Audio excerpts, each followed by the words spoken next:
And we're back. Our guest for this segment is Loren Green. He is music director and conductor of the Bartlesville Symphony Orchestra. Mr. Green, welcome. Great to be here. It's so what good a privilege. to have you. Thank you. A little bit about you. You wield a mighty baton up in Bartlesville, my friend. Well, I've had a few years doing it. You know, Where are you from? Originally I'm from Southern California.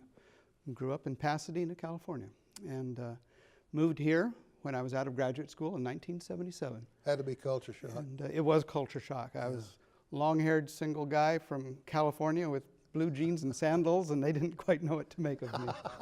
Sorry, I missed that. I'm not sure that I quite knew what to make of Oklahoma either, but you know, I had the same images that so many people do. I figured it was tumbleweeds and desert, you know, and just barrenness, cultural barrenness. Sure. And I got here, and here in Green Country, they had trees and rivers. And in Bartlesville, they had a symphony. And they were in the midst of planning a big new auditorium, which we now have, the community center. So I thought, oh, this has potential. I thought I'd give it 2 years.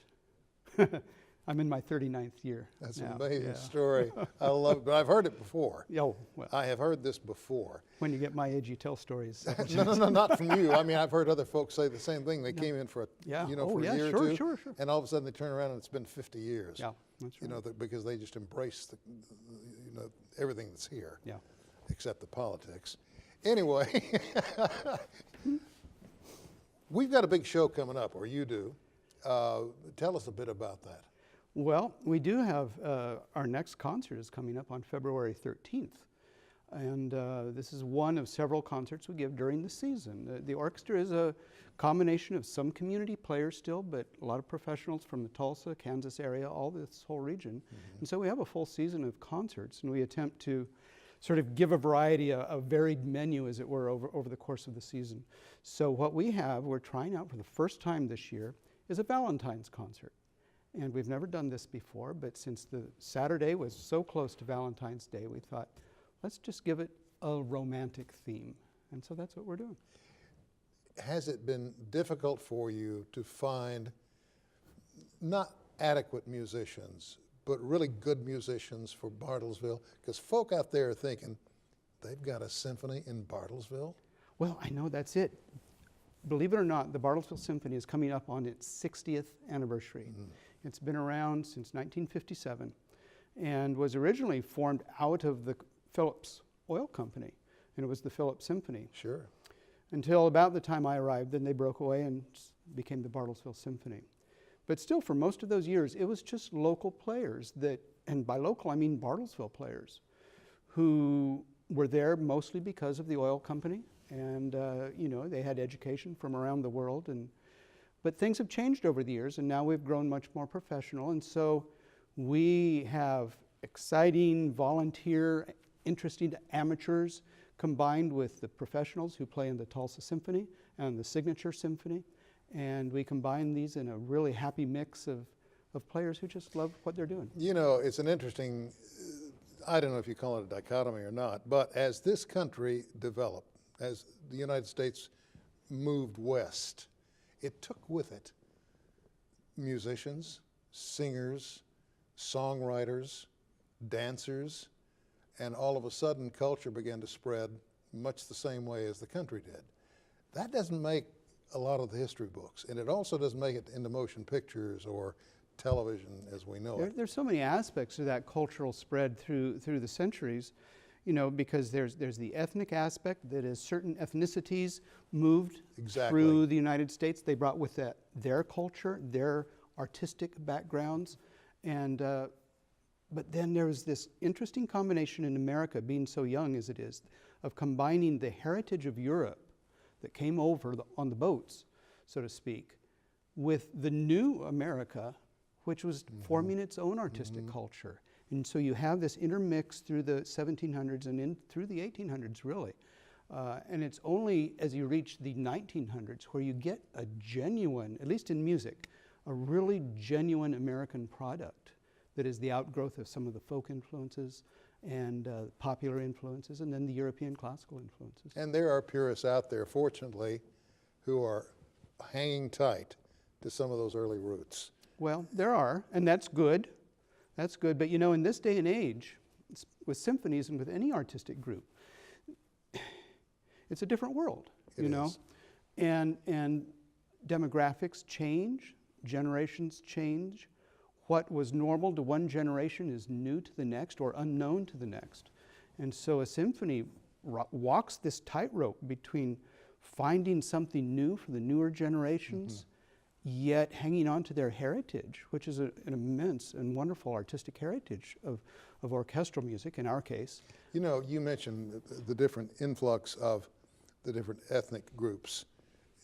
Particularly, it strikes me as, Tulsa, Bartlesville, Oklahoma City, some others that have also seen it. But Tulsa and Bartlesville and Fayetteville, Arkansas, you'll know exactly what I'm talking about in this triangle. When folk began to come in here, the various tribal members had their style of music and their style of lyrics that went with it in their language. Fortunately, even though the language to some extent has died out, the music has remained. If you go to Northwest Arkansas, you discover that part of the Underground Railroad passed through Northwest Arkansas, part of it into Bartlesville, part of it into Tulsa, and the New Orleans sound came by rail to this part of the country, whereas jazz came out of Kansas City to New Orleans by way of Tulsa and Bartlesville. It's fascinating to look at that history, and both in terms of the musical evolution and just the historicity of it all. I drove home yesterday on a little road up in Bartlesville called Gap Road that goes through the hills, and the legend has it that is part of the railroad, the Underground Railroad, that they cut around the town through this little pass. Would not surprise me.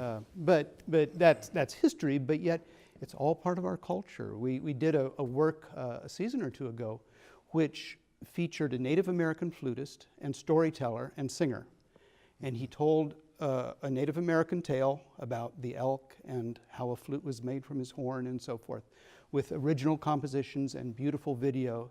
And he was in full regalia, and it was gorgeous. And so we keep looking for ways to bridge these cultural, ethnic, generational musical gaps.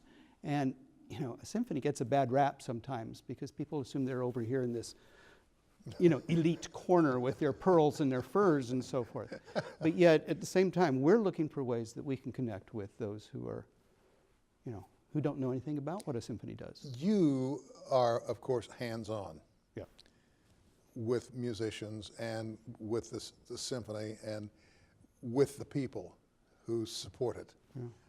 Where do you think we're headed as far as symphonies are concerned? And let me, before you answer, many years ago, there was a guy named Mitch Miller, Sure.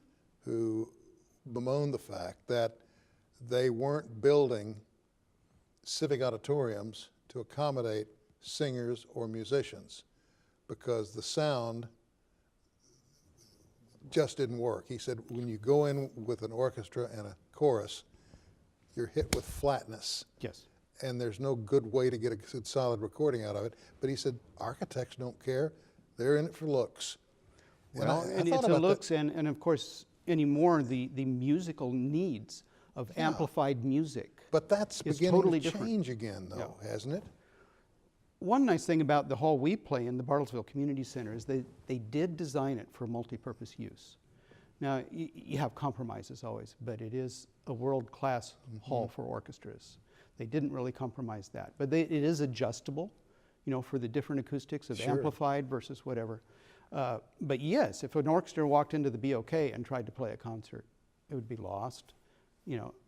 It's built for amplified sound. And so it is the rare architect, but you find them. You look at some of these new concert halls. You look at Disney Hall in LA and some of these places where the architect knew what he was doing. I remember back, oh Lord, I'm dating myself. Did you have a good time? Yes, I did. I remember back in the 60s when Ella Fitzgerald walked on stage at the Newport Jazz Festival.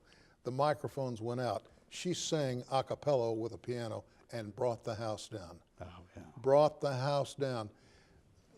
No amplification. No, that's right. You don't hear of that anymore either. No. We got about 30 seconds. Okay. let's get the date, ticket prices, and all that in if we could.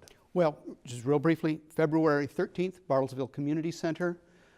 Call their box office. BartlesvilleCommunityCenter.com is where they can go online. Information, BartlesvilleSymphony.org, our website. 7:30 that Saturday night. I don't know the ticket prices. I stay out of that. I make the music. Good for you. Stay with But what we you want to know. see people there. It's going to be a fun show. A little bit of everything. Well, I like the title, Love on Stage. You got my attention. We figured it would. Lauren, thank you so much. Hey, it's a pleasure to be here, Sam. We'll have Thank you back. Thank We're you. all out of time. Thank you for joining us. We'll see you next time.